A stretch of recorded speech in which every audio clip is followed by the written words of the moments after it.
त्याच्यामध्ये आपण पाहिलं होतं की साधारणतः सुरुवात म्हणजे काय ते मानसशास्त्र म्हणजे काय, मानसशास्त्राची व्याख्या काय, ते तत्वज्ञानापासून कसं वेगळं झालं किंवा त्याच्यामध्ये काय काय स्थित्यंतर आली मानसशास्त्रामध्ये, मानसशास्त्राला विज्ञान म्हणून किंवा एक सायंटिफिक बेस कसा प्राप्त झाला.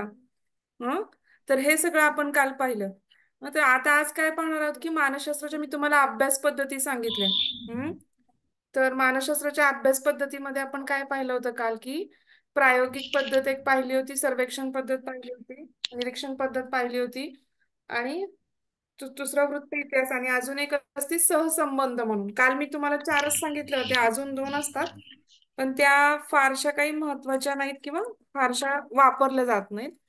वापरल्या जात नाहीत म्हणजे त्या फारशा वापरल्या जात नाहीत. तर प्रायोगिक पद्धतीमध्ये आपण काय पाहणार आहोत, तर प्रायोगिक पद्धत म्हणजे काय, तर साधारणतः शब्दामध्येच तुम्हाला अर्थ कळलं की एखाद्या गोष्टीवरती आपण प्रयोग करून त्याचे काही निष्कर्ष काढतो. हा तर ही कसं आहे की आपण जे वर्तन म्हणजे आपण जी व्याख्या बघितली मानसशास्त्राची की जे वर्तनाचा अभ्यास करणारी शाखा किंवा त्याचा म्हणजे ही प्रायोगिक पद्धत कशी आहे की वर्तनाचा अभ्यास करते आणि सर्वाधिक कशी आहे शास्त्रोक्त पद्धत आहे आणि त्याच पद्धतीमुळे मानसशास्त्राला शास्त्र म्हणून एक दर्जा मिळालाय.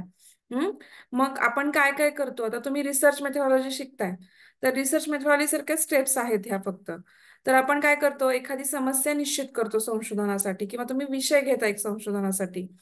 मग तुम्ही त्याचं गृहीतक ठरवता की निश्चित म्हणजे ते एकतर ते होऊ शकेल की म्हणजे गृहीतक सिद्ध होईल किंवा गृहीतक सिद्ध होणार नाही.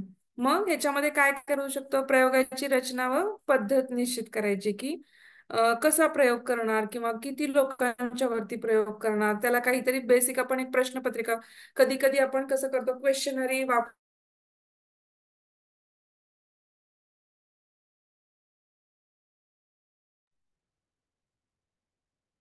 मी माझा कॅमेरा ऑफ ठेवते. काय होतंय माहित नाही, इंटरनेटला मध्येच जातंय. माझा कॅमेरा ऑफ ठेवते, कदाचित रेझोल्युशन त्यामुळे कमी वापरलं जाईल. हा तर मग तुम्हाला म्हणजे जास्त सोप्या पद्धतीने म्हणजे हे मध्ये हे होणार नाही.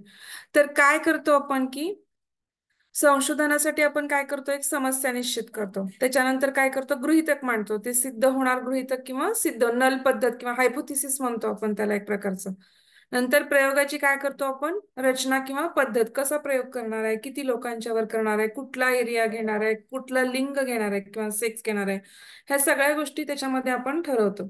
मग आपण प्रयोग करायला किती दिवसाचा कालावधी घेणार आहे सगळं ठरवून आपण मग प्रयोग करायला सुरू करतो. मग परत प्रयोग करताना ती माहिती आपण लिखित स्वरूपात किंवा आपल्याकडे इंटरनेट आहे, सोशल मीडिया आहे किंवा आपण लॅपटॉपचा वापर करून ती माहिती गोळा करतो, त्या माहितीचं अनालिसिस करतो. मग ते विश्लेषण करणं म्हणतो त्याला, त्यात स्टॅटिस्टिक पद्धतीद्वारे करतो किंवा कसं करतो आणि मग त्याच्यानंतर आपण काय करतो, एक निष्कर्ष काढतो आणि मग त्याच्यावरून निष्कर्ष काढून ठरवतो की आपण ते साध्य झालं किंवा नाही.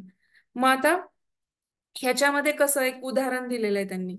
तर कसं केलेलं आहे की आता इथं डाव्या बाजूला बघा की इथं समस्या लिहिलेली आहे. हा तर ते समस्येमध्ये कसं केलंय की शास्त्रोक्त संगीताचा काय होणार आहे, रक्तदाबावर होणारा परिणाम अभ्यासणे, असा आपण एक विषय घेतला. आपण योगामध्ये पण बरेच विषय घेतो. हा तर शास्त्रोक्त जे संगीत आहे त्याचा रक्तदाबावर होणारा परिणाम अभ्यासणे ही समस्या घेतली आपण. मग गृहीतक काय आहे की रक्तदाबाची पातळी नियंत्रित ठेवण्यास मदत होते किंवा मदत होत नाही, असं दोन्ही हायपोथिसिस लिहू शकतो आपण. म्हणजे तिथं सुरुवातीला लिहिताना आपण गृहीतक काय लिहिणार की संगीताद्वारे रक्तदाबाची पातळी नियंत्रित ठेवण्यास मदत होते किंवा मदत होत नाही, अशी दोन्ही वाक्य येणार. नंतर जेव्हा निष्कर्ष निघतो तेव्हा एकच वाक्य येणार. मग स्वतंत्र ह्यातला परिवर्तक काय आहे की शास्त्रोक्त संगीत बाह्य उद्दीपिका आहे तो एक प्रकारचा, त्यामुळं तो शरीरावरती परिणाम करतो की नाही. नंतर परतंत्र परिवर्तक म्हणजे आपल्या शरीरातील रक्तदाबाची पातळी हे परतंत्र परिवर्तक आहे, त्याच्यावरती आपलं नियंत्रण नाहीये. हा नंतर बाह्य परिवर्तक म्हणजे काय की आपलं वय आलं, लिंग आहे, शास्त्रोक्त संगीत आहे सोडून इतर इत्यादी आवाज पण बाह्य परिवर्तक म्हणून आपण घेऊ शकतो. आणि प्रयोगकर्ता म्हणजे प्रयोग करणारी व्यक्ती, उदाहरणार्थ तुम्ही मानसशास्त्राचे शिक्षक, आणि ज्या व्यक्तीवर प्रयुक्त म्हणजे ज्या व्यक्तीवर प्रयोग केला जातो अशी व्यक्ती. मग अशाद्वारे आपण काय करतो, थोडक्यात त्यांनी एक आपल्याला उदाहरण सांगून की कसा प्रयोग करायचा किंवा रिसर्च मेथॉडॉलॉजीला आपण ज्या पद्धती वापरतो योगाला त्या सेम पद्धती आपण काय करतोय इथं मानसशास्त्राचं रिसर्च मेथॉडॉलॉजी किंवा मानसशास्त्र शिकताना आपण वापरतो. आता प्रायोगिक पद्धतीची महत्वाची वैशिष्ट्ये काय आहेत? तर ही सर्वाधिक कशी आहे? प्रायोगिक पद्धत ही सर्वाधिक वस्तुनिष्ठ पद्धत आहे. वस्तुनिष्ठ म्हणजे काय? तर बाबा की आपल्याला त्या गोष्टीतून साधारणतः सगळं अनालिसिस किंवा आपल्याला समोर दिसतंय, म्हणजे त्याच्यामध्ये काही चुकीचं किंवा आपण निष्कर्ष काय येणार आहे तो एकदम व्यवस्थित येणार. वस्तुनिष्ठ म्हणजे काहीतरी आपण गट घेतलाय, काहीतरी वस्तू घेतल्यात, काहीतरी त्याच्यावर आपण एक्झॅक्टली प्रयोग करतोय.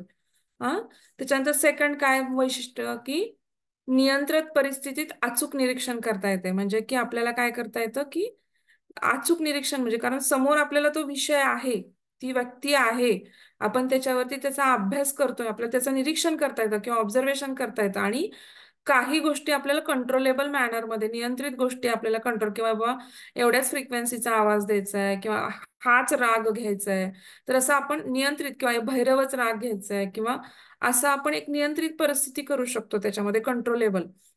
आणि काही दोनच गोष्टी, म्हणजे एकच रक्तदाब म्हणजे रक्तदाबच, बाकी आपण दुसऱ्या गोष्टी त्यात घेतलेल्या नाहीत. तसं नियंत्रित परिस्थिती ठेवून आपण अचूक निरीक्षण आपल्याला करता येतं.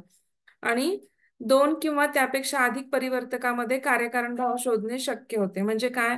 तर आता आपण इथं परिवर्तक काय काय बघितले? स्वतंत्र परिवर्तक, परतंत्र परिवर्तक आणि बाह्य परिवर्तक. म्हणजे ह्यांच्यातला कार्यकारण भाव, कार्यकारण म्हणजे काय की आता तुम्ही सांख्य दर्शनशास्त्रामध्ये शिकलाय की कुठलंही कार्य कारणाशिवाय म्हणजे काय असतं, त्याच्यामध्ये ऑलरेडी असतं किंवा त्याच्यापासून नवीन उत्पत्ती होत नाही, असं सांख्य दर्शनशास्त्र सांगतं. आणि आपण प्रत्येक गोष्टीला म्हणजे काहीतरी कारण असतं, त्याशिवाय कार्य घडत नाही. मग आता इथं शास्त्रोक्त संगीत हे काय आहे? कारण आहे. त्याच्यामुळे कार्य काय होतं की रक्तदाबाची पातळी कमी होते. मग आपल्याला हा कार्यकारण भाव शोधणे शक्य होतं त्याच्यामुळे. मग त्यामुळे आपल्याला ते समजायला सोपं जातं. नंतर काय की प्रायोगिक पद्धतीद्वारे केलेल्या संशोधनाचा पडताळा घेणे किंवा आपल्याला त्याचं स्टॅटिस्टिक अनालिसिस करणे आपल्याला सोपं जातं, कारण आपल्याकडे सगळा डाटा अवेलेबल असतो. तुमच्याकडे जर डाटा अवेलेबल आहे तर तुम्ही डाटाचा अनालिसिस करू शकता आणि त्या डाटाच्या अनालिसिसद्वारे तुम्ही सरळ सरळ की निष्कर्ष तुमचा सिद्ध होणार आहे किंवा सिद्ध होणार नाही हे तुम्ही डायरेक्टली लोकांना प्रूव्ह करू शकता किंवा थिसिस तुमचा लोकांसमोर तुम्ही मांडू शकता. हम्म. आता अजून आपण काय पाहणार आहोत? पुढची सर्वेक्षण पद्धती. तर आता ही सर्वेक्षण पद्धती दुसरी पद्धती आहे. तर ह्या सर्वेक्षण पद्धतीमध्ये काय असतं की आपण काय करतो की असा एक गट घेतो, विशिष्ट गट निवडतो. मग तो गावातला गट असतो. आता तुमचा प्रयोग काय आहे त्याच्यानुसार तुम्ही गट निवडणार. म्हणजे तुम्हाला लहान मुलांच्याच वरती अभ्यास करायचा, मग लहान मुलांच्या मध्ये पण योगामध्ये तुम्हाला फक्त काय करायचं की बाबा 5वी ते 7वीच्या 3च वर्गांचा मुलं घ्यायचे तुम्हाला, की एका ठराविक, म्हणजे फार एज डिफरन्स नकोय आपल्याला, किंवा मग मुलीच घ्यायच्यात किंवा मुलंच घ्यायचेत, हे सुद्धा आपल्याला काय आहे एक प्रकारचं त्याच्यामध्ये आपण एक गट घेऊ शकतो एक थोडक्यात साधारणतः. तर ह्या पद्धतीमध्ये काय केले जाते, आपण त्यांना एक प्रश्नावली देऊ शकतो किंवा आपण त्यांना काय शकतो की एखादी यादी किंवा पडताळणी यादी दिली जाते किंवा साधारणतः एक मुलाखत इंटरव्ह्यू घेतला जातो किंवा आपण एक पदनिश्चित श्रेणी म्हणजे काय थोडक्यात, तर आपण त्यांचं ठराविक ग्रुप करून किंवा आपण त्यांना ऑनलाईन किंवा आपण काय म्हणतो की सोशल मीडियाद्वारे आपण त्यांना क्वेश्चनरी किंवा त्याच्यामध्ये काही गोष्टी माहिती भरायला आपण काय करू शकतो, सांगू शकतो. किंवा एखाद्या ठराविक पदावर असणाऱ्या लोकांचा आपण अभ्यास करू शकतो. तर असं काय करू शकतो की तंत्रज्ञानाच्या आधारे ह्याच्या आधारे आपण काय केलं जातं, संकलन केलं जातं माहितीचं.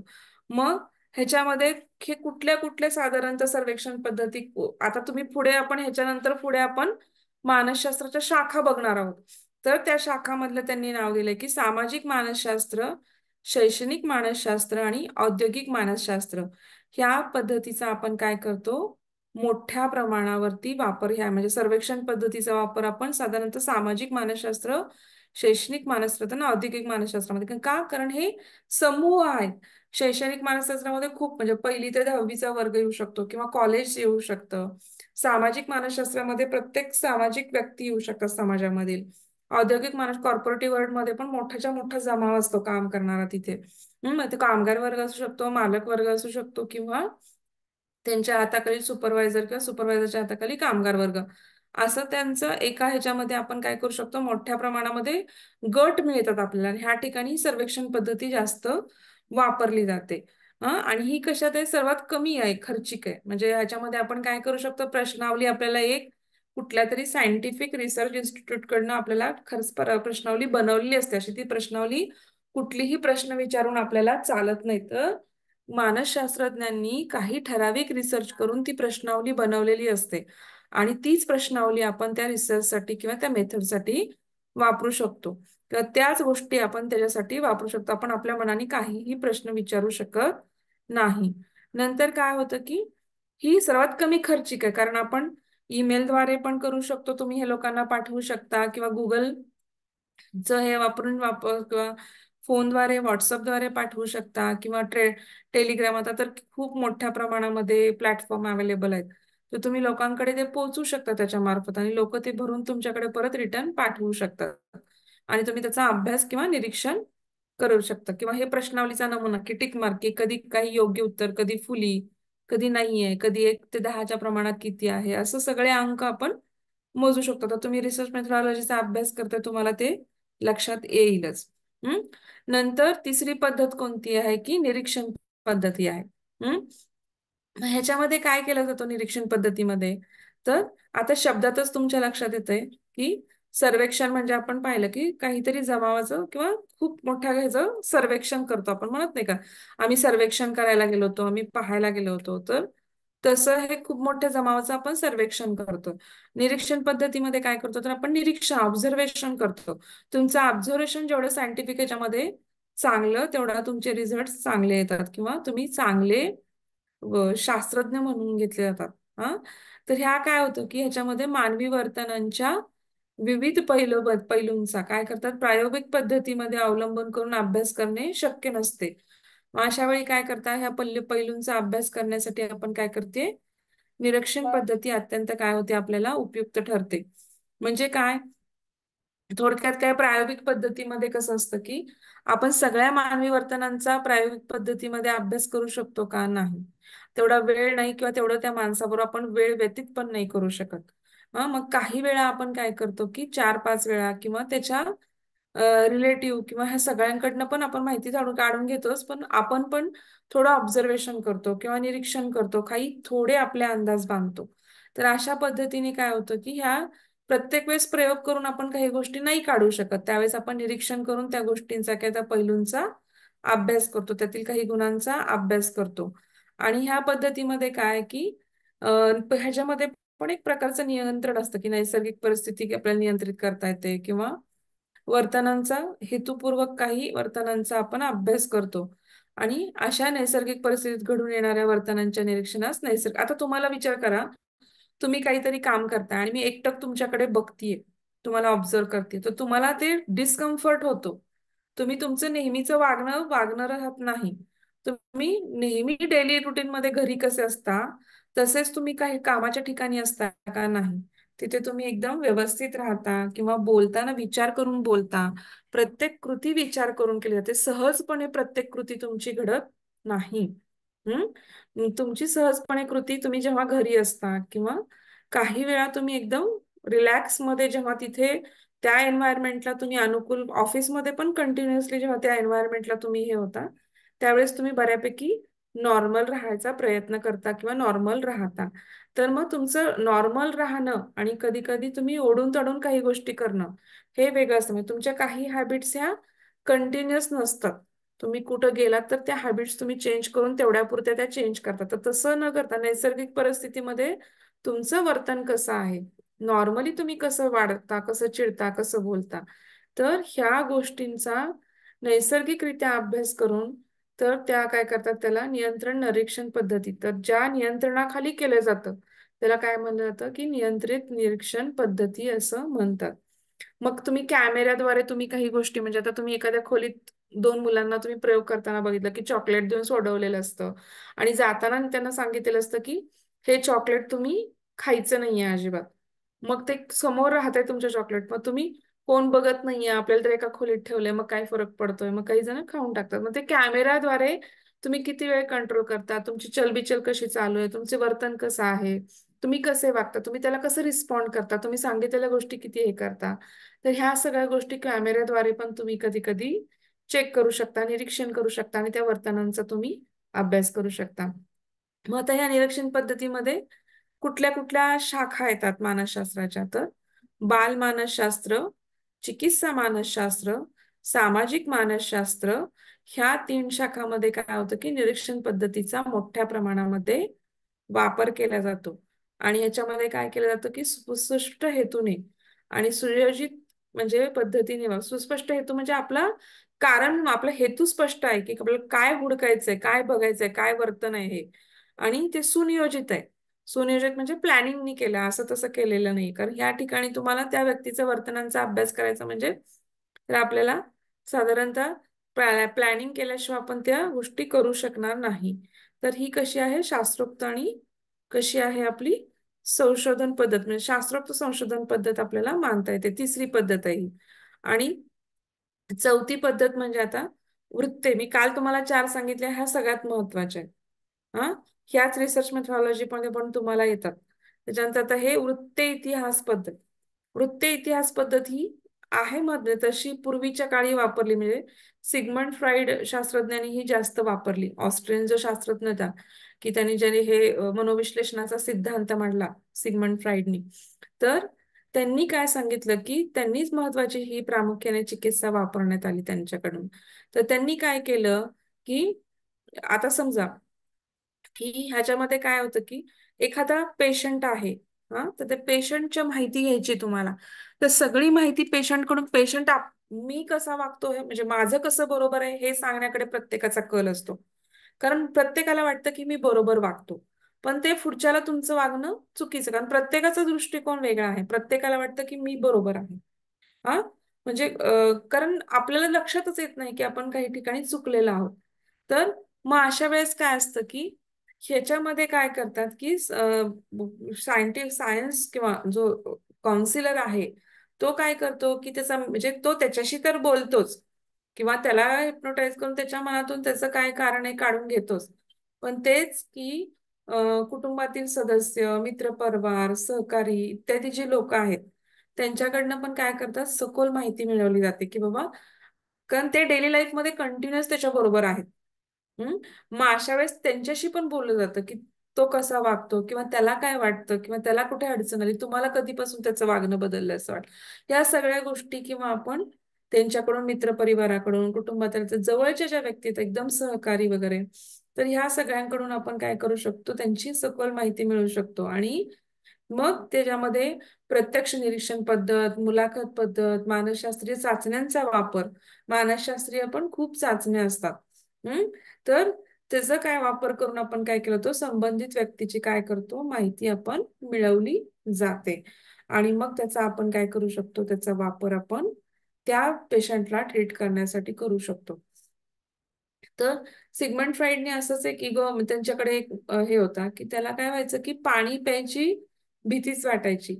कारण का, तर त्याला असं लक्षात आलं होतं की जो कुत्रा आहे त्यांनी चुकून त्याच्या ग्लासमधून पाणी पिलं होतं आणि त्याला असं वाटलं की ते पाणी आपण पिलंय आणि आपल्याला काय होणार आहे, रेबीज होणार आहे, असं भय त्याच्या मनामध्ये आलं. तो पाणीच पित नव्हता, त्यामुळे पाणी प्यायला घाबरायचा आणि खूप तहान लागली तरी पाणी प्यायचा नाही. तर जेव्हा त्याला हिप्नोटाईज करून किंवा त्याच्या मित्रपरिवारांकडनं हे जेव्हा पाहिलं गेलं, तर तेव्हा त्याची ही भीती सिग्मंड फ्राईडनी काढून टाकली आणि त्या हिप्नोटाईज ह्याच्यामध्ये त्यांनी खूप पाणी पिलं आणि त्याच्यानंतर ही भीती निघून गेली. हम्म. तर हे त्याचं एक उदाहरण म्हणून त्यांनी सांगितलं होतं की वृत्ती इतिहास पद्धतीमध्ये काय केलं गेलं, ह्या उदाहरणाचा त्यांनी काय केलं गेलाय, उल्लेख केला गेलेला आहे. आणि अशा तऱ्हेने सिग्मंड फ्राईडनी बरेच म्हणजे पेशंट्स काय केलेले आहेत त्या काळामध्ये बरे केलेले आहेत.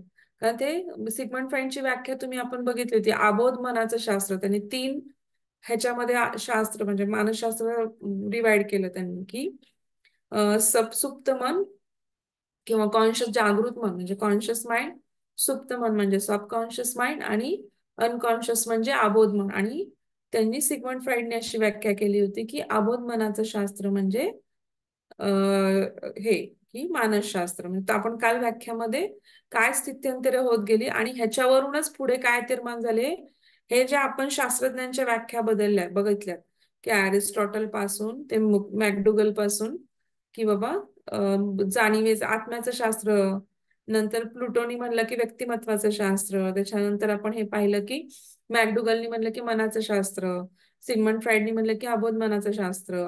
त्याच्यानंतर पॉलनी म्हणलं की पॉलनी म्हणलं काय म्हणलं की वॉटसन पॉल जे होते त्यांनी काय म्हटलं की हे कसं आहे वर्तनांचं किंवा वर्तनांचं बिहेवियरचं अभ्यास करण्याचं शास्त्र. तर वर्तन म्हणजे काय, मग वर्तनाची व्याख्या आली. तर हे सगळं आपण काल पाहिलं. तर तसंच हे सिगमंड फ्राईडनी बऱ्यापैकी प्रॅक्टिकली किंवा काउन्सिलिंग करून पेशंट म्हणजे पेशंट बरे केले गेले बरेच. त्या काळामध्ये ते बऱ्यापैकी मोठे काउन्सिलर होते वेस्टर्न सायकोलॉजीमध्ये.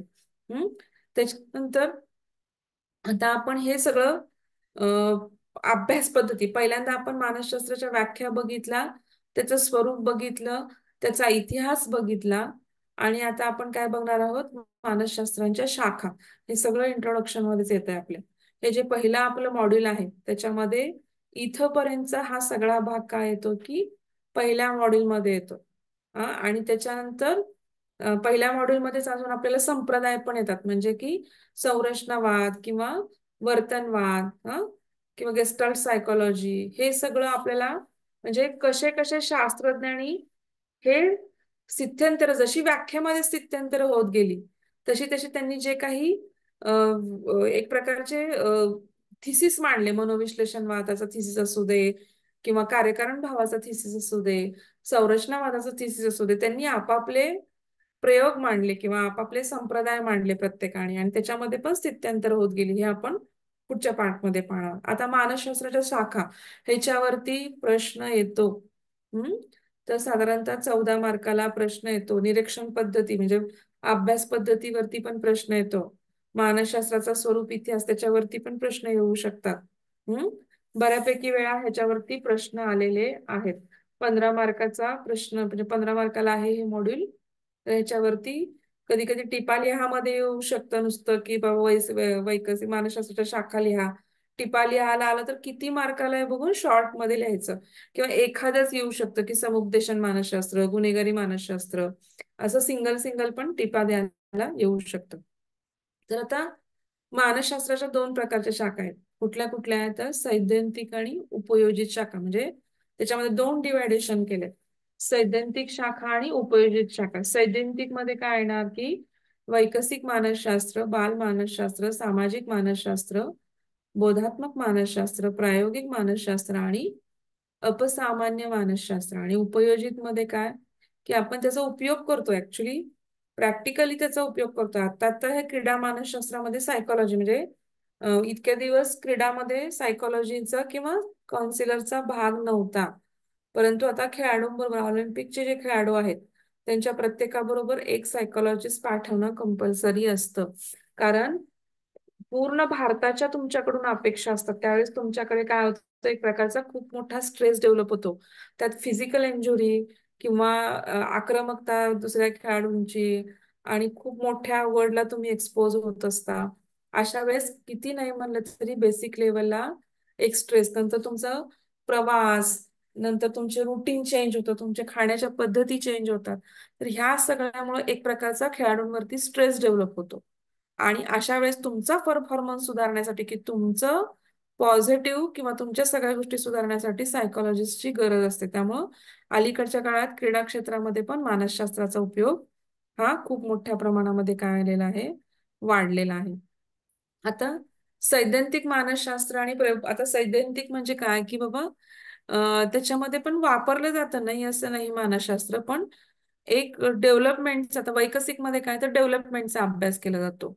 मग त्या प्रत्येक एज नुसार काय डेव्हलपमेंट्स होतात किंवा काय चेंजेस होतात. आता तुम्ही बघता ऍडॉलसंट पिरियड मध्ये मुलं रिबेलियस होतात असं म्हणतो, किंवा एक प्रकारचं इरिक्सन म्हणतो की ते त्यांचं स्व शोधायला लागतात, स्वत्व किंवा माझं माझं अस्तित्व काय आहे, माझं स्वत्व काय आहे. मग काही जण हिप्पीसारखा कटच करून येतील किंवा केस वाढवतील किंवा काहीतरी कलर करतील केसाला, किंवा मुली 2-2 तास आरशात बघत राहतील. तर वयात येताना मुलांच्या मध्ये हे चेंजेस होतात. तर प्रत्येक गोष्टीमध्ये लहान बाळ किंवा 2 वर्षाचं मूल मग ते चालायला लागतं, रांगायला लागतं, बोलायला लागतं, प्रत्येक गोष्ट चोखून बघायला लागतं किंवा हात लावून बघायला लागतं, प्रत्येक गोष्टी प्रश्न विचारायला लागतात, चौकस बुद्धी वाढते, क्युरिओसिटी वाढते. तर प्रत्येक एज नुसार काय असतं की डेव्हलपमेंट मुलांची, मानसिक डेव्हलपमेंट म्हणजे शारीरिक डेव्हलपमेंट तर आहेच, पण त्याच्याबरोबर मानसिक डेव्हलपमेंट पण वेगळी होते. कारण तुम्ही बघता की हळूहळू वस्तू पकडायला लागतात किंवा एखादी गोष्ट नवीन शिकायला लागतात, नवीन शब्द बोलायला लागतात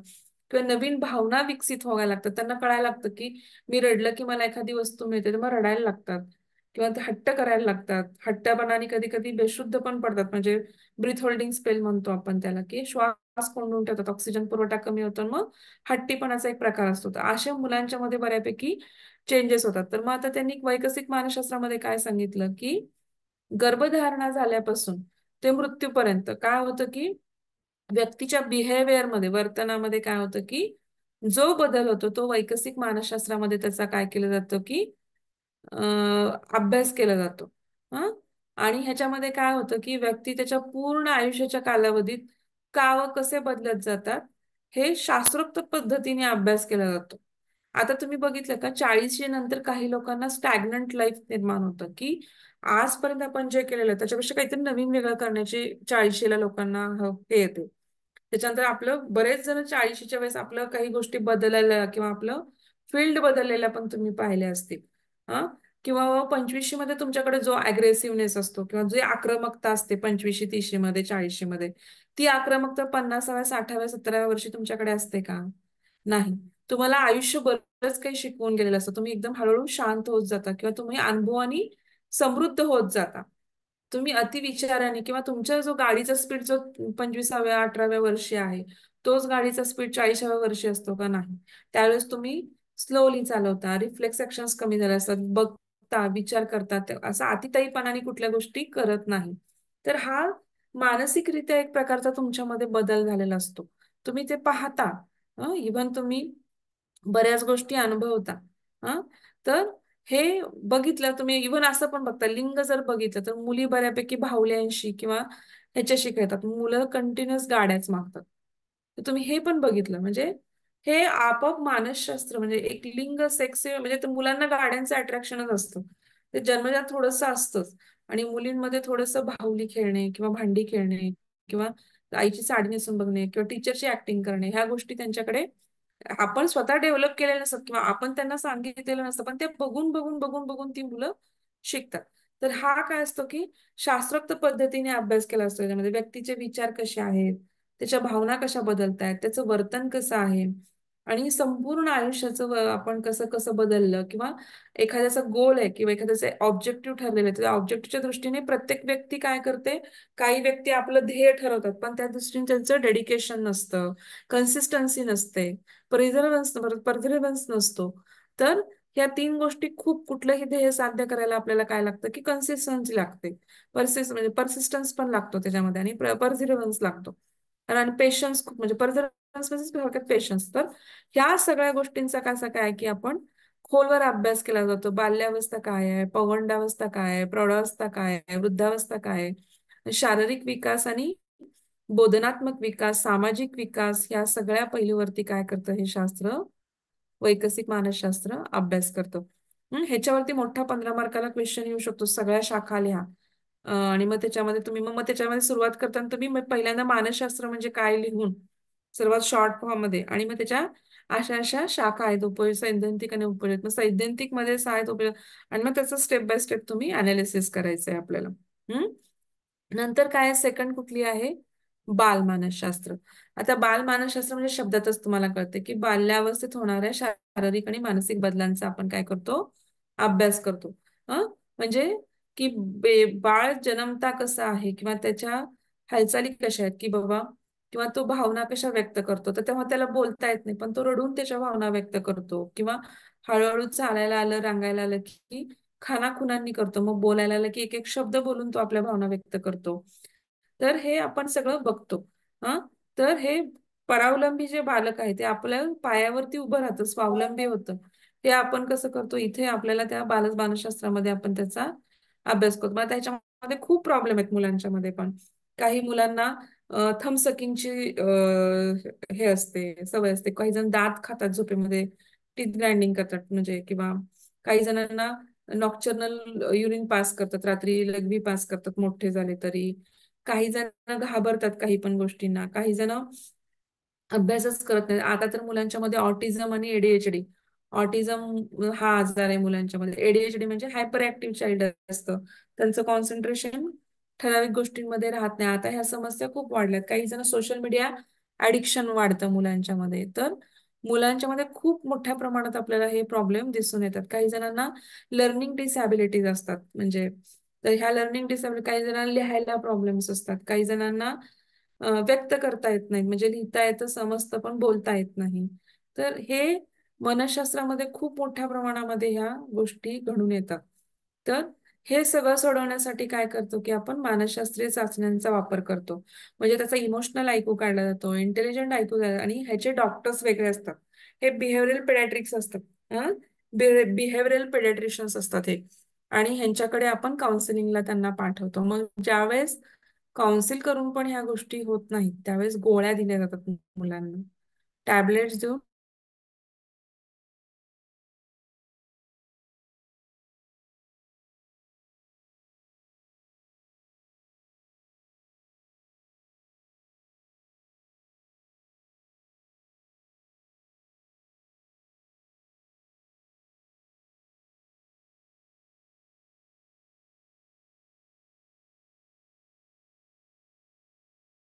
आवाज येत नाहीये मॅडमचा. मॅडम दिसत पण नाहीये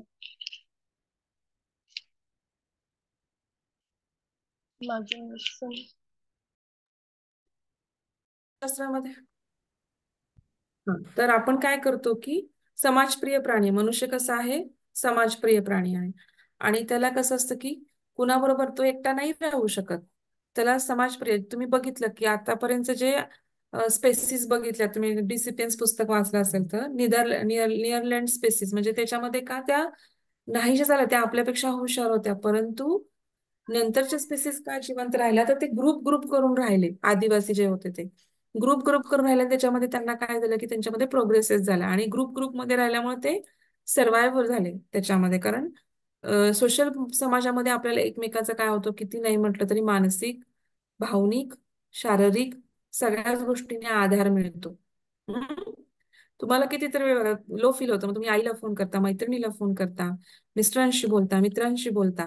तर त्याशिवाय तुम्हाला त्याच्यातून काहीतरी मिळतं, किंवा काही गोष्टी ते तुम्हाला काही जरी मिळालं नाही तर तुम्ही मन व्यक्त केल्यानंतर मोकळे होता, आणि मग तुम्हाला बरं वाटायला लागतं. तर हा समाजप्रिय प्राणी, आणि तो इतरांसोबत वेगवेगळं घालतो, वेगवेगळ्या वातावरणामध्ये संवाद साधतो आपण. आणि त्या सामाजिक गोष्टीमध्ये आपण आपल्या वर्तनांचा इतरांवरती आणि आपल्यावरती कसा परिणाम होतो, दुसऱ्यांच्या वर्तनाचा, किंवा आपल्या वर्तनांचा दुसऱ्यांवरती काय परिणाम होतो, किंवा हा जो प्रभाव आहे, मायर म्हणजे एक शास्त्रज्ञ आहे, त्याच्या मते काय, आपल्या वर्तनांचा इतरांवर होणारा जो प्रभाव आहे तो सामाजिक मानसशास्त्रामध्ये अभ्यास केला जातो. मग ह्याच्यामध्ये तुम्ही स्पर्धा, कॉम्पिटिशन मध्ये लोकांच्या मध्ये जेलसी कशी निर्माण होते, किंवा लोक कसं कॉम्पिटेटिव्ह नेचरमध्ये, तुमची जरी बेस्ट फ्रेंड असला आणि कॉम्पिटिशन असली तुमची त्यावेळेस, तर तो त्याला एक जरी मार्क आपल्यापेक्षा जास्त पडला तरी आपल्याला काय वाटतं, वाईट वाटतं. जरी चांगला मित्र असला तर ही आपली सायकोलॉजी आहे, मत्सर निर्माण होतो थोड्या प्रमाणामध्ये.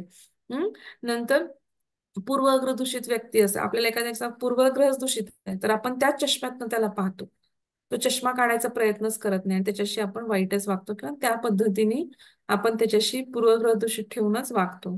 आपल्या लिडरशिपच्या ऍक्टिव्हिटीज, मैत्रीभाव, तर हे सगळं काय तर सामाजिक मानसशास्त्रामध्ये येतं. हम्म. तर ह्याच्यामध्ये काय आहे की या सामाजिक घटकांचा आपल्या वर्तनावरती कसा अभ्यास, म्हणजे कसा फरक पडतो, किंवा त्याचा अभ्यास या सामाजिक मानसशास्त्रामध्ये साधारणतः केलेला आपल्याला दिसून येतो. त्याच्यानंतरची पुढची शाखा आहे की बोधनात्मक मानसशास्त्र. हम्म. तर आता ह्या बोधनात्मक मानसशास्त्रामध्ये काय येतं, तर बोधनात्मक किंवा बोधात्मक मानसशास्त्र आपण म्हणू शकतो.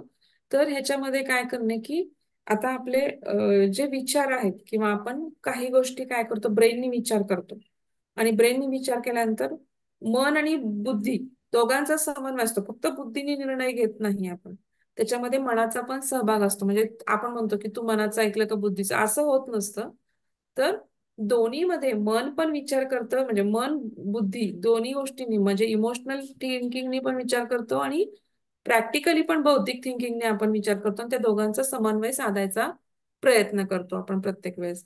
तर ह्याच्यामध्ये काय आलं की तर्क करणे, एखाद्या गोष्टीचा तर्क करतो आपण की हवामान काय, ढगाळ हवामान आले आपण बघून काय म्हणू शकतो की पाऊस पडणार आहे. हा तर्क झाला आपला. कारण ह्याच्या आधी आपण एक्सपिरियन्स केलंय की ढगाळ वातावरण झालं की ढग आले की पाऊस पडतो. हे आपण हे केलं की थंडी, हिवाळा येणार आहे, आता थंडी वाढणार आहे, हा आपला एक तर्क झाला. किंवा ही गाडी आज उशिरा आली किंवा ही गाडी उशिराच येते. कारण आपण 2-3 वेळा एक्सपिरियन्स केलं, मग आपण त्याच्यावरनं तर्क बांधतो एक प्रकारचा. हा. आणि एखाद्या आपण पेपर सोडून येतो त्याच्यावरून पण तर्क बांधतो की मला पेपर सोपा गेला किंवा पेपर अवघड गेला तर मला कमी मार्क पडतील, मला जास्त मार्क पडतील, हा आपला एक तर्क असतो. हा. तर आणि नंतर जेव्हा पूर्ण पेपर चेक करतो तेव्हा आपल्याला तो निर्णय घेता येतो, पण त्याच्या आधी आपण एक तर्क बांधत असतो. हम्म. तर ह्या उच्च मानसिक प्रक्रियेत किंवा बाबा निर्णय घेणे, विचार करणे, तर्क करणे, हे सगळं काय असतं की बोधनात्मक किंवा मानसशास्त्रामध्ये येतं. मग ह्याच्यामध्ये काय आहे की मानसीचं संवेदन काय आहे, अवधान कसं, म्हणजे किती अलर्ट आहे तो, भाषेचा विकास कसा झाला, त्याची स्मृती किती चांगली आहे, तो कशा समस्या सोडवतो, समस्या सोडवताना काय वापरतो, किंवा ह्या शाखेमध्ये ह्या सगळ्या गोष्टींचा काय केला जातो, अभ्यास केला जातो. किंवा आता अल्झायमर डिसीज आहे त्याच्यामध्ये काय होतं की माणसाचा स्मृतीचा भ्रंश होतो, त्याला स्मृती आठवतच नाही काय. मग असं का होत असावं. हम्म. मग हे अल्झायमर होणे म्हणून आपण काय करू शकतो, मग ब्रेनचे व्यायाम सांगतात किंवा पझल सोडवायला सांगतात, कोडी सोडवायला सांगतात, नवनवीन गोष्टी वयाच्या 50 नंतर जास्त शिकायला सांगतात, नवनवीन गोष्टींचं अध्ययन करा, लर्निंग प्रोसेसेस करा. तर हे सगळ्या गोष्टी काय होतात की आपण मानसशास्त्रामध्ये शिकतो. आणि ह्या सगळ्यांना आपण म्हणजे आता बोधनात्मक मानसशास्त्रामध्ये तुम्ही हा चार्ट बघितला तर तुमच्या लक्षात येईल की बोधनात्मक मानसशास्त्रामध्ये पहिलं काय येतं, मानवी बुद्धिमत्ता येते, भाषिक प्रक्रिया येतात, विचार प्रक्रिया आणि त्याचं समस्या कसं करायचं, स्मरण लक्षात कसं ठेवायचं, अवधान म्हणजे अलर्टनेस, म्हणजे अलर्ट किती राहता तुम्ही, कुठली पण गोष्ट अलर्ट राहून कशी पटकन रिस्पॉन्ड करता, आणि संवेदना म्हणजे संवेदन, की एखाद्या गोष्टी पाहिल्यावरती एखाद्याला लगेच वाईट वाटतं कारण तो सेन्सिटिव्ह असतो, एखाद्याला ते लवकर वाईट वाटणार नाही, लगेच करुणा किंवा दया निर्माण होणार नाही, असं पण होऊ शकतं. किंवा एखाद्याला पूर्वीच त्यांनी अनुभव घेतलाय की बाबा मी दया करून पण मला त्या गोष्टीचा वाईट परिणाम मिळाले, तर हळूहळू त्याची संवेदना नाहीशी होते की बाबा नाही, त्या माणसाला मी जरी मदत केली तर तो मला प्रत्येक वेळेस असंच वागवत होतो, मी त्याच्याशी आता तसं वागणार नाही, असं पण होऊ शकतं. तरी बोधनात्मक मानसशास्त्रामध्ये ह्या सगळ्या गोष्टींचा आपल्याला म्हणजे उच्च मानसिक प्रक्रिया, ज्या बौद्धिक लेवलच्या प्रक्रिया आहेत की ज्या आयुष्यामध्ये प्रत्येक ठिकाणी लागतात, त्या गोष्टींचा अभ्यास किंवा कॉग्निटिव्ह डेव्हलपमेंटचा अभ्यास त्याच्यामध्ये केला जातो. आता प्रायोगिक मानसशास्त्र, तर तुम्हाला मी सांगितलं की मागच्या वेळेस कुत्र्याचं उदाहरण दिलं की इव्हॉन पॅव्लोनी काय केलं होतं की कुत्र्यावरती प्रयोग केला होता. मी तुम्हाला सांगितलं ना की त्याला जेवण द्यायच्या वेळेस ते काय करायचे की घंटी वाजवायचे, घंटी वाजवल्यानंतर मगच जेवण द्यायचे. आणि त्यांनी एकदा काय केलं की घंटी वाजवली पण जेवण दिलं नाही. तर घंटी वाजवली पण जेवण दिलं नाही तरी पण त्या कुत्र्याला लाळ निर्माण झाली, लाळ गाळायला लागला कुत्रा. कारण का, तर ती घंटी वाजली की त्याच्या ब्रेनला कळायला लागलं की आता मला जेवण मिळणार आहे, आणि आपोआपच सलायव्हेशन व्हायला लागलं. तसं आपल्या शरीरामध्ये एक प्रकारचं बायोलॉजिकल क्लॉक असतं की मी 11-12 वाजता जेवते तर साधारणतः मला त्यावेळेस भूक लागणार, 4 वाजता संध्याकाळी 6 वाजता जेवते मग त्यावेळेस भूक लागायला लागते. ती वेळ टळून गेली की मला भूक कमी होते, नाही असं नाही, पण मग ती नंतर तेवढी भूक मला लागत नाही किंवा मला जरी खाल्लं तरी तेवढं हे नाही होत. असं आपलं एक बायोलॉजिकल शरीराचं क्लॉक किंवा रिदम क्लॉक आपलं डेव्हलप झालेलं असतं. तर ह्याच्यामध्ये काय दिलेलं आहे की उद्दीपकांना कसा उद्दीपक म्हणजे काय, मी तुम्हाला सांगितलं की स्टिम्युलंट म्हणजे उद्दीपक, ऑर्गॅनिझम म्हणजे जीव, आणि तो रिस्पॉन्ड कसा करतो म्हणजे SOR, तीच पद्धत इथे वापरली. तर त्यांनी काय केलं की आता उद्दीपिक बाहेरचा काय की घंटी हा उद्दीपिका आहे इथे. हा. त्याच वेळेस जेवण मिळत आहे. नंतर कुत्रा हा ऑर्गॅनिझम आहे किंवा जीव आहे, आणि तो रिस्पॉन्ड काय करतो, तर तो रिस्पॉन्ड काय करतो की त्यावेळेस लगेच जेवायला जातो, आणि जरी जेवण नाही आलं तर त्याच्यामध्ये सलायव्हेशन होतं, हा त्याचा रिस्पॉन्स आहे किंवा हे त्याचं त्यांनी प्रतिक्रिया दिलेली आहे. तर हे सगळं काय आहे की मग मग हे जसं कुत्र्यावरती केलं गेलं तसंच भावनिक तर्क, प्रतिक्रिया ह्याचा प्रायोगिक अभ्यास ज्या मानसशास्त्राच्या शाखेमध्ये केला जातो. मग ह्याच्यामध्ये अध्ययनाचा पण अभ्यास असतो, म्हणजे अध्ययनाच्या पद्धती, कुठल्या प्रकारे अध्ययन केलं म्हणजे आपण त्याच्यामध्ये डेव्हलपमेंट करू शकू, मुलांच्या मध्ये ज्ञानग्रहण क्षमता वाढवू शकतो, आकलन क्षमता वाढवू शकू, त्यांची स्मरणशक्ती वाढवू शकू आपण. मग त्याला ऑडिओ व्हिज्युअल माध्यमामधून, म्हणजे आता काही मुलं ही हळूहळू हा पण एक प्रकार आला, की काही मुलं काय असतात की लिहिल्याशिवाय त्यांच्या लक्षात राहत नाही, तर ती कायनेटिक असतात, ते एका ठिकाणी बसू शकत नाहीत. कायनेटिक लर्निंग मध्ये येतात. काही जणांना ऑडिओ व्हिज्युअल गोष्टी बघितल्याशिवाय त्यांना पटकन त्या गोष्टी लक्षात राहत नाहीत. म्हणजे तुम्ही कुठल्या प्रकारचे लर्नर आहात ते बघून तुम्ही जसा अभ्यास केला तर तुमच्या गोष्टी जास्त लक्षात राहतात. पण 99% गोष्टी ह्या ऑडिओ व्हिज्युअल माध्यमातून लक्षात राहतात. जेव्हा तुम्ही ऐकता आणि व्हिज्युअलाइज करता, पाहता, तेव्हा 80% गोष्टी ह्या मानसशास्त्र दृष्टीने तुमच्या जास्त लक्षामध्ये राहतात. तुम्ही बघा, म्हणजे मूवी काय लक्षात राहतात, तर ते ऑडिओ व्हिज्युअल माध्यम आहे. आपण त्याच्यामध्ये समरस झालेलो असतो, खूप कॉन्सन्ट्रेशन असतं आपलं. तेवढं अभ्यासात असतं का? आपल्याला ऑडिओ व्हिज्युअल माध्यम मिळतं अभ्यासामध्ये पण आपलं कॉन्सन्ट्रेशन तेवढं नसतं, आपलं मन कुठेतरी भटकत असतं त्यावेळेस. अशा वेळेस मग नाही लक्षात राहणार. तुमचं कॉन्सन्ट्रेशन पण सगळ्यात जास्त महत्वाचं आहे.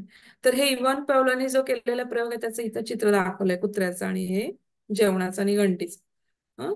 त्याच्यानंतर अपसामान्य मानसशास्त्र, सैद्धांतिक मानसशास्त्रामधली शेवटची शाखा, 6वी शाखा. दोघांच्या मध्ये 6 शाखा आहेत, तर ही शेवटची शाखा आहे. तर अपसामान्य मानसशास्त्र ही कशी शाखा आहे की ह्याच्यामध्ये काय करतं, वेगळ्या प्रकारचे वर्तन, भावना आणि विचारांचा अभ्यास करते. वेगळ्या प्रकारचे म्हणजे काय की आता काही माणसं ही अनबिलिव्हेबल असतात. म्हणजे आपण म्हणतो की मी असा माणूस कुठे पाहिलाच नाही, असा असा वेडा वागणारा, एवढा वेड्यासारखा वागणारा. किंवा काही जण एकदम अतिसंशयी असतात, अतिलहरी असतात, मूडवर अगदी एकदम अति, म्हणजे अतिच प्रमाण, म्हणजे त्यांच्याशी आपण कोपच नाही करू शकत. किती पण म्हणलं आपण समायोजन करायचं तर आपण त्यांच्याशी संबंध ठेवू शकत नाही, कारण त्यांच्या संशयीपणाचा किंवा त्यांच्या लहरीपणाचा आपल्याला पण मानसिक त्रास व्हायला लागतो. अशा लोकांशी मग आपण संबंध, मग आता ठीक आहे तो बाहेरचा माणूस आहे तर आपण त्याच्याशी संबंध तोडू शकतो, पण आपल्या घरातच अशी नातेसंबंधात व्यक्ती आहेत ज्याच्यावर आपल्याला 24 तास राहायचंय. अशा व्यक्तीशी आपण संबंध तोडू शकतो का? नाही. कारण 24 तास उठता बसता घरी आल्यानंतर त्या व्यक्तीचा आपल्याशी संबंध येणार आहे, कारण तो आपला नातेसंबंधच आहे. मग अशा वेळेस जगणं अवघड होऊन जातं.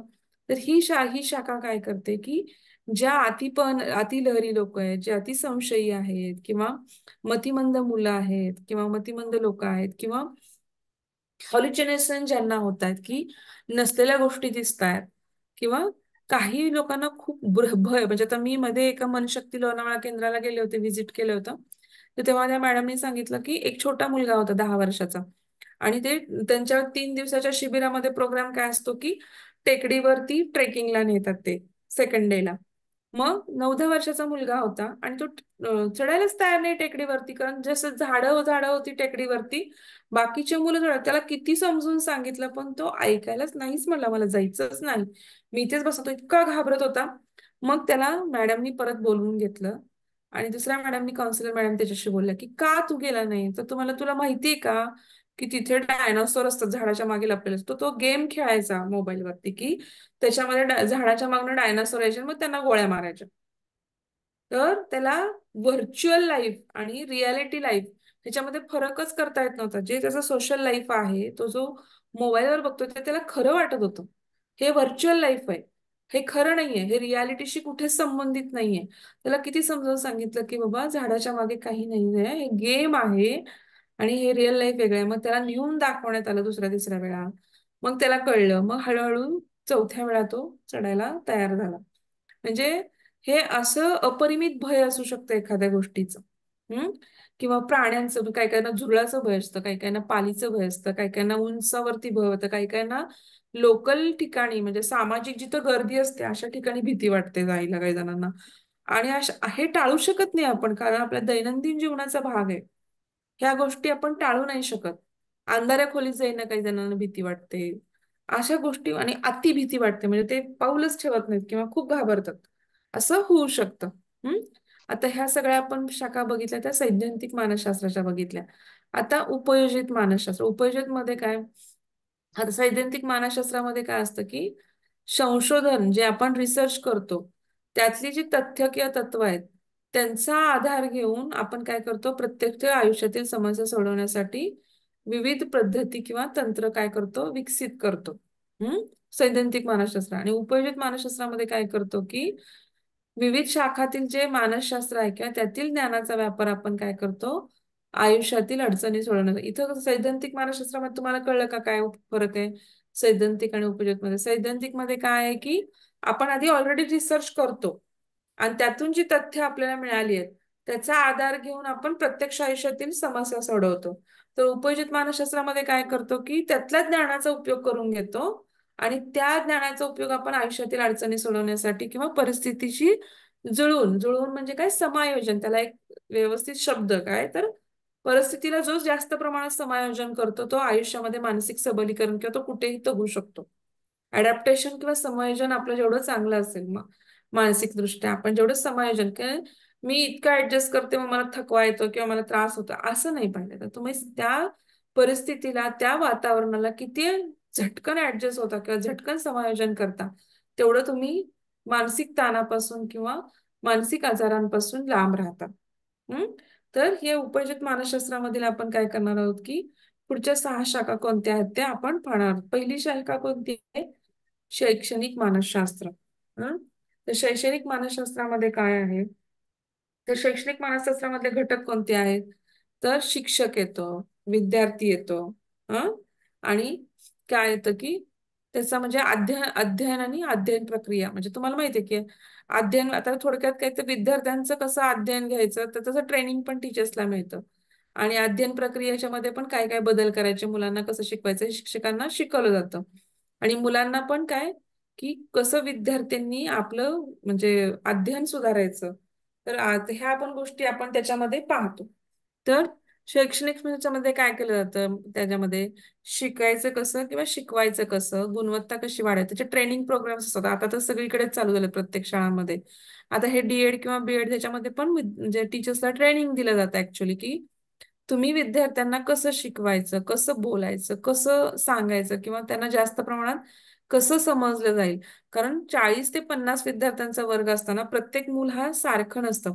प्रत्येक मुलाची कपॅसिटी वेगळी असते, प्रत्येक मुलाचं बिहेवियर वेगळं असतं, प्रत्येक मुलाची मानसिकता वेगळी असते, आकलन शक्ती वेगळी असते, ग्रहणशक्ती वेगळी असते, स्मरणशक्ती वेगळी असते. तर प्रत्येक मुलाला समजेल असं कसं शिकवायचं. हम्म. तर हे काय होतं मग, नाहीतर काय होतं हुशार मुलं शिकतात आणि ती दंगा करत बसतात आणि बाकीच्या मुलांना समजतच नाही असं होऊ शकतं. वर्ग कसा कंट्रोल करायचा, मुलांना कसं कंट्रोल ठेवायचं किंवा रिवॉर्ड आणि पनिशमेंट कशा द्यायच्या, ह्या सगळ्या गोष्टी काय केल्या जातं परिणामकारक पद्धती किंवा एक प्लॅनिंग कसं आखायचं की जो सिलेबस आहे तो त्या प्लॅनिंग मध्ये कसा संपवायचा, कसे पेपर सोडव, हे सगळं शिक्षकांना ट्रेनिंग दिलं जातं. तसंच विद्यार्थ्यांचं पण कसं असतं की विद्यार्थ्यांना पण काय असतं की म्हणजे कॉन्सन्ट्रेशनच्या पद्धती सांगितल्या जातात. योगाचा अंतर्भाव केला जातो. तुम्ही बघता की रिसर्च मेथॉडॉलॉजीमध्ये ओंकार जापाचा मुलांच्यावरती प्रयोग करता तुम्ही. का तर ज्ञानशक्ती, ग्रहणशक्ती, आकलनशक्ती वाढवण्यासाठी. नंतर मुलांच्या आता कॉम्पिटेटिव्ह वर्ल्ड मध्ये खूप स्ट्रेस आहे. मग त्यामध्ये तुम्ही ध्यानाचा वापर करू शकता, योगनिद्रेचा वापर करू शकता, शवासनांचा वापर करू शकता. नंतर क्रीडा गोष्टीच्या कॉम्पिटिशन आहे त्याच्यामध्ये पण तुम्ही योगामुळे फ्लेक्झिबिलिटी वाढते, इजा होण्याची शक्यता कमी होते, दमक्षमता वाढते. ह्या गोष्टींचा वापर तुम्ही काय करू शकता शैक्षणिक गोष्टींमध्ये अंतर्भूत करू शकता. ही कंटिन्युअस प्रोसेस आहे, ही कुठे थांबत नसते. नवनवीन गोष्टी कशा येत जातील तसं तसं तुम्ही शिक्षणामध्ये पण फरक. आता तुम्ही आपल्या काळामध्ये व्हिडिओज होते का, एवढे युट्यूब होतं का, सोशल मीडिया होतं का? आता झटदिशी गुगलवर मुलं रिसर्च करतात, झटदिशी मुलं युट्यूब वरती जातात आणि कसं करायचं पाहतात. तुमच्या माझ्या काळात होतं का एवढं अवेलेबल? आता मुलांकडे इन्फॉर्मेशन खूप आहे. हा खूप इन्फॉर्मेशन आहे पण त्याचा वापर कसा करायचा हे नाही कळत. इन्फॉर्मेशन नेहमी दुधारी असते. तलवार कशी असते दुधारी जशी असते तशी इन्फॉर्मेशन पण. तुम्ही इन्फॉर्मेशनचा वापर चांगल्या गोष्टीसाठी केला आणि त्याच इन्फॉर्मेशनचा वापर तुम्ही वाईट गोष्टींसाठी पण करू शकता. हम्म. तर तुम्ही कसा वापर करता हे त्याच्यावरती काय होतं ह्याच्यामध्ये अभ्यास केला जातो. हे सगळ्या म्हणजे तुम्हाला मुलांना केंद्रस्थानी, शिक्षकांना केंद्रस्थानी, मग परिणामकारक अभ्यास तंत्रे, मुलांच्या चांगल्या सवयी हॅबिट्स कशा चांगल्या डेव्हलप करायच्या, वर्गात चांगलं वातावरण कसं निर्माण करायचं, हे सगळं. नंतर निरनिराळे शैक्षणिक कार्यक्रम, मुलांचे पर्सनल म्हणजे त्यांची पर्सनॅलिटी कशी डेव्हलप करायची मुलांची. एक टोटल फुल एक व्यक्तिमत्व, नुसतं शिक्षण हा भाग नाहीये. तर तो म्हणजे त्याला क्रीडा पण, त्याची फिजिकल ॲबिलिटी पण चांगली करायची आहे, त्याची डिबेट कॉम्पिटिशन आणि ह्याच्याने त्याचं स्टेज डेअरिंग आपल्याला वाढवायचं आहे, त्याला लिडरशिप खेळामध्ये त्याला लीडर करायचं आपल्याला किंवा एखाद्या ग्रुपचं लीडर करायचं आपल्याला त्याला. तर त्याच्यामध्ये लिडरशिप क्वालिटीज आपण डेव्हलप करू शकतो. म्हणजे ह्या असा सर्वांगीण विकास असतो शाळा म्हणजे. मुलांमध्ये तुम्ही सोशल रिलेशन कसं डेव्हलप करता, इंटरपर्सनल रिलेशनशिप कसे डेव्हलप करता, ह्या सगळ्या गोष्टींचा उपयोग तुम्हाला पुढे जाऊन आयुष्यात होतो. कोविड-19 मध्ये 2 वर्षानंतर टीचर्सना खूप प्रॉब्लेम आले, मुलांना पण खूप प्रॉब्लेम आले कोप करायला. तर ह्या सगळ्या गोष्टी आपल्याला शाळांमध्ये आपण शिकू शकतो शैक्षणिक मानसशास्त्राच्या अभ्यासामध्ये. आता सेकंड कुठलं आलं की चिकित्सा मानसशास्त्र. आता चिकित्सा मानसशास्त्रामध्ये काय करतो की ह्याच्यामध्ये तुम्ही बघा की तुम्ही जेव्हा एखाद्या आजाराने ग्रासित होता तेव्हा तुमची चिडचिड वाढते, तुम्ही राग काढायला लागता किंवा तुम्हाला कुणावरती डिपेंडंट राहायला नको असतं किंवा तुम्हाला इन्सिक्युरिटीज डेव्हलप होतात. नक्की मी ह्यातून बरी होणार आहे का, किंवा नक्की मी ह्यातून बरा होणार आहे का. निगेटिव्ह थॉट्स खूप यायला लागतात. आपोआपच फिजिकल गोष्टींचा मानसिक गोष्टीवरती परिणाम होतो. मग ह्याच्यामध्ये काय केलं जातं की व्यक्तीच्या भावनिक वर्तनांचा किंवा समस्यांचा आपण काय करतो, अभ्यास करतो. आता कॅन्सर झालाय आणि तो 4th स्टेजमध्ये जेव्हा तुम्हाला कळतं तेव्हा तुमची मानसिक अवस्था काय असते. हम्म मग अशा वेळी त्यांना मेंटल काउन्सिलिंग पण लागतं. तर मानसिक आजार असू दे किंवा एखाद्याचा सुसायडल टेंडन्सीज असू शकतात एखाद्यामध्ये, तर अतिनैराश्य, डिप्रेशन, सिझोफ्रेनिया, ओसीडी, ह्या सगळ्या गोष्टी आपल्याला चिकित्सा मानसशास्त्रामध्ये येतात. तर ह्या सगळ्या माहितींचा अभ्यास करून किंवा लाभार्थीला जे आपण असतो त्याला आपण काय करतो की त्याला शक्यतो त्याला काउन्सिलिंग करून किंवा टॅबलेट्स देऊन आपण त्याच्या आजाराचं मूळ शोधून आपण ते बरं करण्याचा प्रयत्न करतो. नंतर समुपदेशन मानसशास्त्र. समुपदेशन मानसशास्त्रामध्ये काय येतं, तर हे मिळते जुळतेच आहे चिकित्सा मानसशास्त्राशी. ह्याच्यामध्ये काय करतो आपण की काउन्सिलिंग करतो पेशंटचं, की आपण त्याच्या सौम्य समस्येचा अभ्यास करतो. मग समस्या सौम्य, खूप मोठी समस्या नाहीये आणि काउन्सिलिंगने ती पूर्ण होऊ शकते. तर आपण काय करतो की त्याच्याशी 1-2 सेशन घेऊन त्याला त्याच्यातील पॉझिटिव्ह निगेटिव्ह गोष्टी सांगून किंवा त्याला त्याच्यासाठी त्या गोष्टींवर मात करण्यासाठी काही आपण इतर गोष्टी सांगून आपण काय करू शकतो, त्याला मार्गदर्शन करून आपण त्याच्या आयुष्यामध्ये किंवा कामाच्या ठिकाणी समुपदेशक काय करतात, त्याला मदत करतात. म्हणजे आता तुम्हाला समजा एखाद्या मुलाला मोबाईलचे ऍडिक्शन आहे, मग ते तो 6 तास मोबाईल बघतोय, तर आपण त्याला फटकन बंद कर म्हणून सांगू शकतो का? नाही. पहिल्या काउन्सिलिंगला त्याला आपण त्याचे फायदे त्याचे तोटे त्यालाच लिहून काढायला लावायचे. मग सेकंड काउन्सिलिंग मध्ये आपण त्याला सांगायचं की तुझ्या किती फरक पडला, म्हणजे तुझी ओबेसिटी वाढू शकते, मग तुमचं म्हणजे हे तुम्हाला लक्षात येतं किंवा निगेटिव्ह गोष्टी पण खूप आहेत. मग अशा वेळेस त्याला हळूहळू तो प्रमाण 6 तासाचं 5 तास किंवा मग हळूहळू 4 तास, मग 3 तास, मग 2 तास, मग 1 तासावरती, मग अर्ध्या तासावरती, अर्ध्या तासापेक्षा जास्त मोबाईल बघायचा नाही. मग हळूहळू ही गोष्ट आपण त्याच्यामध्ये डेव्हलप करू शकतो, पण ती एका काउन्सिलिंग मध्ये होणार नाही आणि त्याला खूप प्रयत्न लागणार. तर ह्याला 4-5 काउन्सिलिंग लागणार आणि हळूहळू ते गोष्ट सुटत जाणार. नंतर पुढचं काय, गुन्हेगारी मानसशास्त्र असतं. क्रिमिनलची सायकोलॉजी काय आहे, का खून करतात, का माऱ्या तुम्ही पेपरमध्ये खूप मोठ्या प्रमाणात बातम्या वाचता. असं कसं करू शकतो, मुलाने आईचा खून केला किंवा सगळ्या फॅमिलीने आत्महत्या केली, गळफास लावून घेतला, का केलं, कशासाठी केलं, काय मानसिकता असेल त्यांची, ह्याच्या मागे आपण सखोल विचार नाही करत. हम्म तर तुम्हाला ह्याचं उदाहरण माहितच आहे आपल्याला. की बिहारच्या जेलमध्ये की बऱ्याच गुन्हेगारांच्या वरती काय केलं गेलं, त्यांना की गीतेचे लोक किंवा योगाभ्यास ह्या गोष्टी देऊन देऊन त्यांची गुन्हेगारी प्रवृत्ती काय केली गेली, कमी केली गेली किंवा त्यांना एज्युकेशन दिलं गेलं तिथे, ज्यांना एज्युकेशन नाही त्यांना. तर असं करून त्यांची क्रिमिनल किंवा गुन्हेगारी सायकोलॉजी काय केली जाते आणि गुन्हेगारांनंतर समाजामध्ये तेवढं मान मिळत नाही किंवा त्यांना नोकऱ्या पण परत मिळत नाहीत, मग अजून गुन्हेगारी प्रवृत्ती वाढवायची शक्यता असते. तर अशा लोकांना गव्हर्नमेंट स्वतः एम्प्लॉईज देणे किंवा त्यांना कुठेतरी रिक्रूट करणे, ह्या गोष्टी केल्यानंतर गुन्हेगारीला त्यांची मानसिकता त्यावेळेस काय होती, त्यांच्या मानसिकतेमध्ये कसा बदल, हे सगळं मानसशास्त्राचा ज्याच्यामध्ये अभ्यास केला जातो त्याला हे काय म्हणतात की गुन्हेगारी मानसशास्त्रामध्ये. त्याच्या एनजीओ असतात किंवा स्वतः गव्हर्नमेंट ह्याच्यासाठी खूप प्रयत्न करतं. हे अभ्यास करून आपण त्याच्यामध्ये काय करू शकतो की डेव्हलप होऊ शकतो. नंतर काय आहे की क्रीडा मानसशास्त्र. तर क्रीडा मानसशास्त्राची उद्दिष्ट काय आहेत बघा तुम्ही. क्रीडा मानसशास्त्र का गरज आहे, तर क्रीडा मानसशास्त्रामध्ये तुम्ही बघताय की इथे मध्ये दिलंय की क्रीडा मानसशास्त्राची उद्दिष्ट काय आहेत.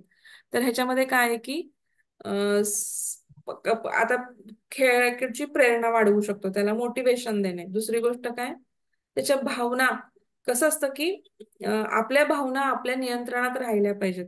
प्रत्येक वेळेस प्रत्येक भावना आपण व्यक्त नाही करू शकत. तर भावनांचं नियंत्रण कसं करायचं, आपलं फिजिकल फिटनेस कसा ठेवायचा, नंतर आपली आत्मविश्वास किंवा आपली प्रतिष्ठा किंवा आपला सेल्फ कॉन्फिडन्स कसा वाढवायचा. नंतर जर ग्रुप गेम आहे, तर एकजुटीच्या गेम मध्ये सगळ्यांना एकत्र घेऊन चालावं लागतं. कारण हॉकीमध्ये पास द्यायचा असतो, क्रिकेटमध्ये पण सांघिक खेळ असतो. तर तू केलंच नाही, मी केलंच नाही, किंवा तू आणि मी एकत्र कॅच घ्यायला आलो, मी कॅच सोडून दिला, असं नाही होऊ शकत. तर त्यावेळेस तुम्ही खानाखुना किंवा तुमचं काही असतं किंवा एकसंघ कार्य असतं, तर हे काहीतरी बोलून तुम्ही एकजूट करणे किंवा त्याच्या एकजुटता जर असेल तर तुम्ही जास्त प्रकारे फुटबॉल, हॉकी, क्रिकेट हे सांघिक खेळ आहेत, हे चांगले खेळू शकता. खो खो, कबड्डी. हम्म नंतर आपली खेळाडू वृत्ती हार आणि जीत चालूच राहणार. मग तुम्ही हारला म्हणून एखाद्याला मारणं किंवा एखाद दंगा करणं ग्राउंडवर चांगलं नाही दिसत ते. किंवा तर खेळाडू वृत्तीने पण हार स्वीकारता आली पाहिजे आणि त्याच्यामध्ये आपल्यामध्ये डेव्हलपमेंट आपल्याला करता आली पाहिजे. आपलं एकाग्रता, आपलं कौशल्य, आपले स्किल कसे वाढवायचे, नंतर आपल्या स्नायूंना शिथिल कसं करायचं, रिलॅक्स कसं करायचं, आपल्या ताण किंवा चिंता आहे त्याचं समायोजन कसं करायचं. ते भावनांमध्येच येऊ शकतं, ताण किंवा चिंता असं नाही म्हणतात, पण ठीक आहे, खूप ताण आहे, स्ट्रेस आहे, तर त्याच्यामुळेच मानसिक गोष्टी, मग तुम्ही त्याच्यामध्ये ध्यानाचा वापर करू शकता, योग निद्रेचा वापर करू शकता, हं? बऱ्याच गोष्टींचा वापर करू शकता, किंवा डीप ब्रिदिंग करू शकता, किंवा खूप राग आला तर कंट्रोल करण्यासाठी आपण 10 मिनिटं मुद्रा घेऊन एखादी थांबू शकतो. तर असं किंवा स्वतःची ओळख पाहिजे की माझे स्ट्रॉंग पॉईंट काय आहेत, माझे वीक पॉईंट काय आहेत, आणि मला काय गोष्टी केल्या पाहिजेत, काय गोष्टी उद्दीपित किंवा काय स्टिम्युलंट असलं मी अग्रेसिव्ह होतो. ह्या सगळ्या गोष्टींचा वापर करून आपण काय करू शकतो, हे क्रीडा मानसशास्त्र डेव्हलप करू शकतो. किंवा नंतर काय करू शकतो की सामान्याच्या पूर्वतयारीत सुधारणा करणे. म्हणजे काय, आपला गेम आता रेकॉर्ड होतात, बरेच गेम तुम्ही बघितलेत ना, खेळाडूंचे हाय लेवल गेम होतात किंवा इंटरनॅशनल रेकॉर्ड होतात. तर ते काय काय खेळाडू आपलेच गेम्स परत परत पाहतात आणि आपल्या काय चुका झाल्या, आपले स्ट्रॉंग पॉइंट काय ते लिहून काढतात आणि ते सुधारणा केल्या जातात. हम्म आणि एक दोनच मिनिटं होल्ड ऑन. हॅलो.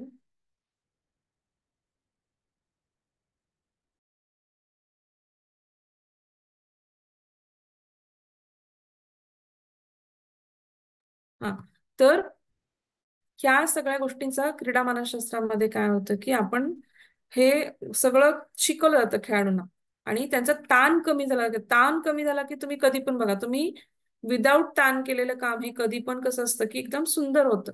पण जेव्हा तुम्हाला स्ट्रेस आणि एखादी गोष्ट तुम्हाला करायची, तुम्हाला आता टाइमचे लिमिट आहे स्वयंपाकघरामध्ये पण, आणि फटकन तुम्हाला जॉबला जायचंय आणि 10 काम आहेत त्या तेवढ्या 15 मिनिटांमध्ये तुम्हाला करता, तुमचं कसं धावपळ धावपळ, एखादी गोष्ट सांडते, एखादी गोष्ट लवणते, एखादी गोष्ट पटकन फोडणी पोळते, काहीतरी लागतं आपल्याला, पोळतं, असं होऊ शकतं.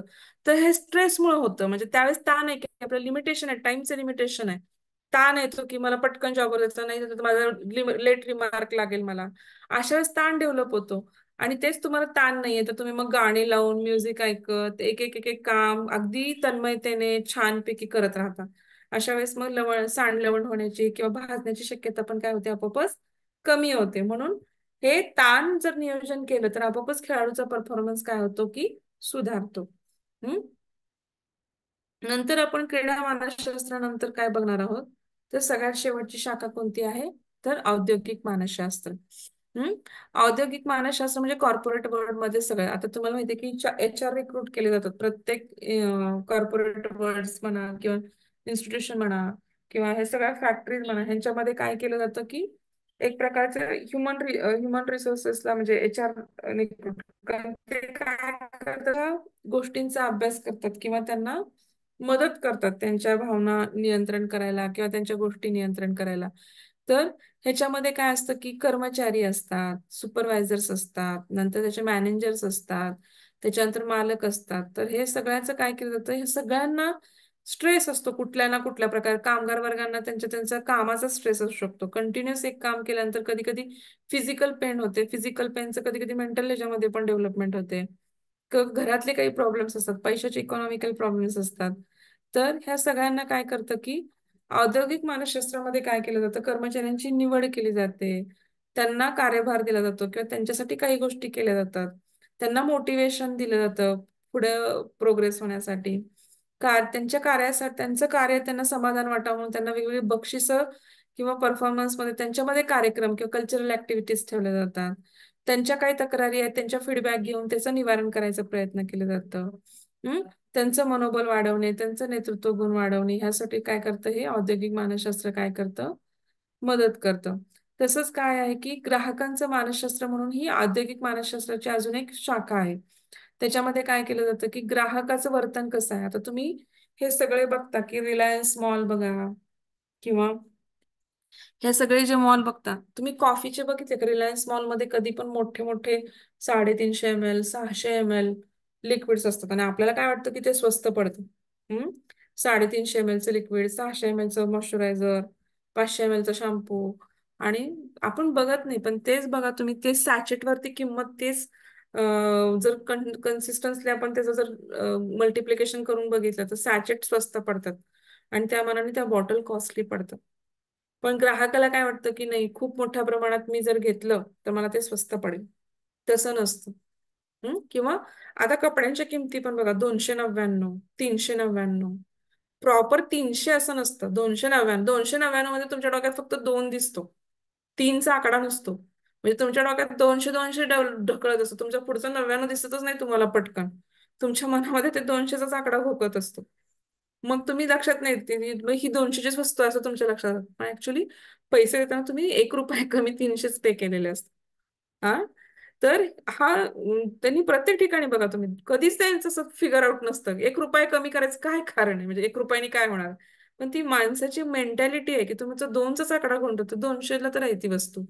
99 पुढचं विसरून जातात लोक. 399, तीनच आकडा लक्षात राहतो, 400 असतो ऍक्च्युली तो आकडा. तर हे आता एकावर एक वस्तू फ्री, हे ग्राहकांचं वर्तन मानसशास्त्र लोकांनी खूप अभ्यास केला याच्यावरती. इतक्या मोठ्या कॉर्पोरेट वर्ल्ड मध्ये की इतका अभ्यास केलेला असतो ग्राहकांचा की त्या गोष्टींना सुद्धा अ, अ, तुमचा हे करून तुमचा म्हणजे आता तुम्ही ऑनलाईन किती परचेस वाढलाय, ऑनलाईन मध्ये पण किती गोष्टींचा परत, काही गोष्टी तर चुकीच्या पण येतात, काही गोष्टी फसवल्या जातात. तर म्हणजे तिथं उत्पन्नाचा दर्जा आपल्याला दिसतं एक येतं एक, म्हणजे सगळं हे जे उत्पन्नाचा दर्जा कसा वाढवायचा, ग्राहकांचं वर्तन बघून कशा पॉलिसीज ठरवायच्या किंवा विश्वसनीयता, सेल लावले जातात. ऍक्च्युली त्यांचे 100% मार्जिन्स असतात आणि सेलमध्ये 50% 40% फक्त कमी केलं असतं, त्याच्यामध्ये पण त्यांना 40% 50% मार्जिन असतं अजून. हे आपल्या नाही लक्षात येत. आता ही एक स्ट्रॅटेजी आहे, मार्केटिंग स्ट्रॅटेजी. ह्याच्यामध्ये ह्याचे पण सायकोलॉजिस्ट असतात, त्याचा विचार करणारे आणि त्याच्यानुसार ती पॉलिसीज ठरवणार आहे. तर हे सगळं उत्पादन कसं आहे, काय आहे त्याचे. आता मॅगी तुम्ही इतकं म्हणला, मॅगीमध्ये लेड आलं लॅड, आता मॅगी बंद झाली का? नाही. किती मॅगी, किती मोठ्या प्रमाणात मैद्याचा प्रॉडक्ट आहे तो, 2 मिनिटात शिजते मॅगी. हम्म आता त्याच्यामध्ये मग त्यांनी सब्जीवाली मॅगी आणली, आटा मॅगी आणली गेली, मग ती बाबा तुमच्या हेल्थला चांगली आहे. आता तुम्ही तर बघितलं की भारतीय कितीतरी पदार्थ मागे पडले. हम्म आता हे सगळं आपण जे वापरतो, बार्ली, नाचणी, तिकडचं पियर, नंतर तिकडचं सफरचंद, वेगळे वेगळे प्रकारचे वेस्टर्न, हे बाजारामध्ये किनोवा, बार्ली ही सगळी, इवन तुम्ही डायटिशियन्स बघा कितीतरी लोक ते पनीरचं पण प्रमाण तुम्ही किती वाढले पहा. तर हे सगळं जे आलं ते तिकडून आलं गेलं की त्यांची धान्य, त्यांचं ऍक्च्युली आपल्या इकॉनॉमीला पण ते हानिकारक आहे. आणि दुसरी गोष्ट, आपल्या हेल्थला पण ते हानिकारक आहे.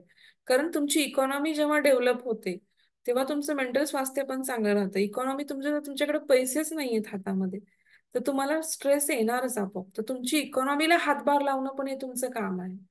मग शक्यतो छोट्या दुकानात साहित्य घेणे किंवा बाबा आपल्या गोष्टी वापरणे. हा तर तुम्ही हे जे पास्ता, मॅगी, नूडल्स हे प्रकार कुठून आले? पिझ्झा तर काय, जे इटालियन पिझ्झा असतो ऍक्च्युली, मग त्याला सगळं मार्केट कोणी उपलब्ध करून दिलं? अमेरिकेने उपलब्ध करून दिलं. हे डॉमिनोज पिझ्झा, पिझ्झा मार्केट हे कोणी डेव्हलप केलं? हे अमेरिकेने डेव्हलप केलं. त्याचं तुम्ही काही बघितलंय का? तो मैद्याचा बेस आहे, ब्रेडचा बेस आहे, तो इस्ट आहे, तो किती दिवसाचा आहे, हे काही बघतो का आपण? नाही. तुम्ही कोणी बघितलंय का? नाही. तर म्हणून म्हणतो की आपली जी इकॉनॉमी सर्वाईव्ह करायची असेल तर आपल्या गोष्टी वापरा. जेवढ्या शक्य आहेत तेवढ्या आपल्या गोष्टी वापरा. कारण खूप मार्केट जे आहे ते आपल्याला आपला अभ्यास करून, आपल्या वर्तनांचा अभ्यास करून, कुठंही बघा सेल लागले म्हणलं की आपण घुसतो तिथे, नवनवीन गोष्टी घ्यायचा प्रयत्न. तर हे सगळ्या गोष्टींचा त्यांनी अभ्यास केलेला असतो. बर. आता हे आपल्या आज शाखा संपल्या. आता पुढच्या वेळेस संप्रदाय आहेत. मग संरचनावाद येतो, त्याच्यामध्ये कार्यकारणवाद येतो, वर्तनवाद येतो. तर हे जे काही 5-6 वाद आहेत ते खूप मोठी थेअरी आहे. त्याला तर आपल्याला 2 लेक्चर जातील असं मी प्रयत्न करते शॉर्ट मध्ये उरकायचा ते. पण बहुतेक 2-3 लेक्चर्स आपले जातील त्याच्यामध्ये, कारण मग आपल्याला परत पुढचं घ्यायचंय. कारण सिलेबस मोठा आहे आपला बऱ्यापैकी. तर उद्याच्या लेक्चर